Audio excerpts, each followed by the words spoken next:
बड़ी खबर बिहार से सामने आ रही है। बिहार से इस वक्त की बड़ी खबर है, राहुल गांधी के कार्यक्रम में मारपीट हुई है। पीसीसी ऑफिस में मारपीट से हंगामा हो गया। कैमरे में मारपीट की पूरी घटना कैद हो गई है। तस्वीरें स्क्रीन पर आपके चल रही हैं। ये बड़ी खबर निकलकर सामने आ रही है। राहुल गांधी के कार्यक्रम के दौरान ये मारपीट हुई है। मारपीट की ये तस्वीरें आपके स्क्रीन पर है, देख सकते हैं किस तरीके से मारपीट हुई है ये, और मारपीट की पूरी घटना कैमरे में कैद हो गई है। पटना पीसीसी ऑफिस में मारपीट से हंगामा मच गया। ये तस्वीरें स्क्रीन पर आपके देख सकते हैं किस तरीके से राहुल गांधी का ये बिहार का दौरा, और उस दौरान किस तरीके से यहाँ मारपीट जो है वो देखने को मिली है। तो पटना में राहुल गांधी के कार्यक्रम में मारपीट हुई है। हमारे सहयोगी रितेश मिश्रा जुड़ गए, उनका रुख करेंगे। रितेश, जिस तरीके से तस्वीरें निकलकर सामने आई हैं, क्या पूरा मामला रहा, आखिर किस वजह से मारपीट हुई है? अब बिल्कुल देखिए, सबसे पहले तो हम मामला बता देते हैं। राहुल गांधी सदाकत आश्रम जो बिहार प्रदेश कांग्रेस कार्यालय है, वहां पहुंचे। कार्यकर्ता बड़ी तादाद में उमड़े हुए थे और इस बीच कुछ ऐसे लोग आए जिन्होंने क्या किया कि राहुल गांधी से वक्फ अमेंडमेंट बिल के समर्थन देने की बात कही। फिर उन कार्यकर्ताओं को कांग्रेसियों ने बाहर का रास्ता दिखा दिया। उसके बाद जब राहुल गांधी जब अंदर नेताओं और कार्यकर्ताओं को संबोधित कर रहे थे, चुनावी टिप्स दे रहे थे, वहां पर मीडिया को एक्सेस नहीं था। वहां पर कांग्रेस के कार्यकर्ता आपस में ही भिड़ गए। जाति का भी मामला उसमें देखा गया, जाति को लेकर भी बातें निकलकर सामने आई। और उसके बाद जो जानकारी हमें मिल रही है, जो पुख्ता तौर पर जानकारी ये नहीं कह सकते हैं, लेकिन जो जानकारी हमें मिल रही है कि एक कार्यकर्ता जो अखिलेश सिंह से जुड़ा हुआ है, उसकी जमकर पिटाई, एक पूर्व विधायक हैं मुन्ना टुन्ना जी, उन्होंने उसकी पिटाई कर दी। उसके बाद अफरा तफरी वाली स्थिति हो गई। हालांकि सभी लोगों ने इस घटना को अपने कैमरे में कैद कर लिया। उसके बाद फिर कांग्रेस की फजीहत होने लगी।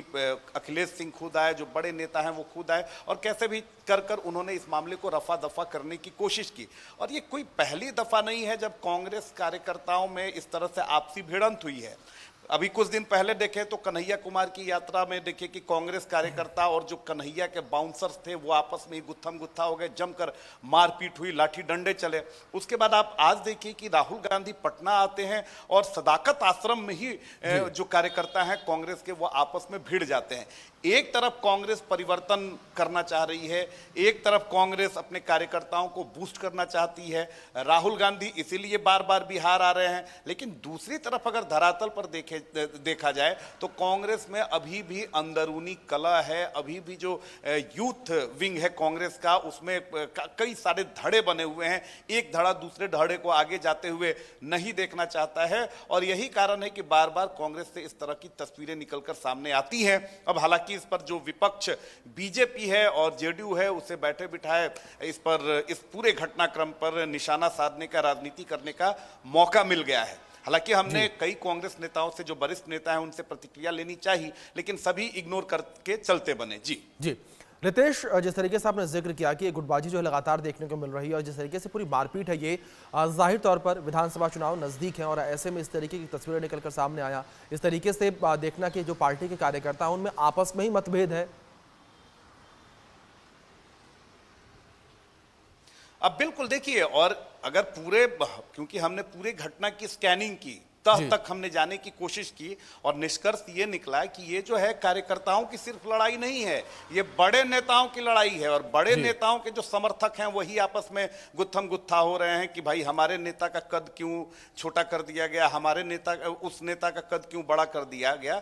तो ये जो लड़ाई है ये बड़े नेताओं की है, लेकिन लड़ाई जो वो कर रहे हैं वो छोटे कार्यकर्ताओं के बल पर कर रहे हैं। छोटे कार्यकर्ता चेहरा हैं, लेकिन पीछे की पूरी जो पटकथा है, जो कांग्रेस, बिहार प्रदेश कांग्रेस के बड़े लीडर्स हैं, वो पूरी स्क्रिप्टिंग वही कर रहे हैं, लेकिन सारा जो ठीकड़ा है वो कार्यकर्ताओं के सर फोड़ दिया जा रहा है। बड़ी फजीहत हुई थी। कांग्रेस नेताओं को जवाब देते बन नहीं रहा था कि राहुल गांधी, पार्टी का सबसे बड़ा नेता, वो प्रदेश कार्यालय में आता है और वहां पर इस तरह की मारपीट की घटना होती है, अफरा तफरी वाली स्थिति हो जाती है। जाहिर सी बात है कि कांग्रेस कार्यकर्ताओं के अनुशासन, उनके डिसिप्लिन, उनके डेडिकेशन पर एक बड़ा सवाल है। जी, जाहिर तौर पर रितेश, जिस तरीके से हमने जिक्र किया कि यहाँ चेहरे तो छोटे नेता बनते नजर आ रहे हैं, कार्यकर्ता बनते नजर आ रहे हैं, लेकिन इसके पीछे बड़े नेता हैं। रितेश, जिस तरीके से जिक्र किया आपने कि बड़े नेता इसके पीछे हैं, क्या असर विधानसभा चुनाव पर पड़ता नजर आएगा, क्योंकि जिस तरीके से कांग्रेस लगातार चुनाव हारती रही है उसके पीछे यही कहा गया कि जो कांग्रेस की गुटबाजी है उसी वजह से कांग्रेस चुनाव हार रही है, जिसका सबसे बड़ा एग्जाम्पल हमें हरियाणा में भी हाल फिलहाल देखने को मिला, जहां शैलजा ग्रुप, हुडा ग्रुप अलग अलग दिखाई दिया अंदर खाने, और उसका असर रिजल्ट पर भी देखने को मिला। देखिए, सबसे बड़ी बात है कि जो चीजें हरियाणा में हुई, जो चीजें दिल्ली में हुई, कहीं ना कहीं उसकी पुनरावृत्ति होती हुई पटना में भी दिखाई दी है। क्योंकि देखिए, कुछ दिन पहले ही अखिलेश सिंह को प्रदेश कांग्रेस के पद से हटा दिया गया। उनकी जगह नए नवेले राजेश राम जो विधायक थे, पार्टी के दलित चेहरा हैं, उन्हें जिम्मेदारी दी गई है। तो भले ही ऑन कैमरा अखिलेश सिंह ये बोले कि नहीं, को पार्टी का फैसला है, पार्टी का निर्णय है, आला कमान के हवाले सारे चीजों को वो कर दें, लेकिन अंदर खाने यही चर्चा है कि इस फैसले को लेकर और जो अखिलेश सिंह हैं वो दुख से उबर नहीं पा रहे हैं। बिल्कुल नितेश, यही मन मुटाव जो है वो कांग्रेस नेताओं के लिए कहीं ना कहीं तकलीफ का सबब बना हुआ है, और कांग्रेस पार्टी के लिए भी कह सकते हैं कि तकलीफ का सबब बना हुआ है।